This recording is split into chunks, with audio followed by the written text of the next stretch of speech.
On continue les mouvements de caméra avec le travelling.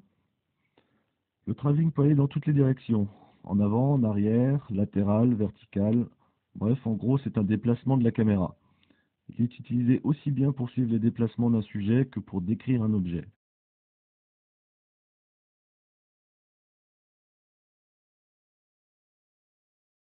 On peut aussi s'en servir pour dévoiler une scène. C'est très difficile à réaliser à la main, donc pour un travelling de bonne qualité, il va falloir s'équiper soit d'un Steadicam qui absorbe une partie des mouvements parasites du caméraman, soit carrément d'un système de rail et de chariot pour faire glisser la caméra dessus. Comme dans le cas du panoramique, il faut prévoir une entrée du sujet dans le champ de la caméra au début du travelling et une sortie du champ à la fin.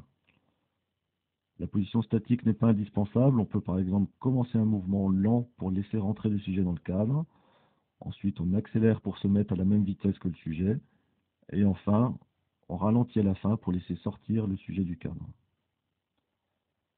Alors attention lors du montage, je vous déconseille fortement de raccorder un plan fixe à un plan en mouvement.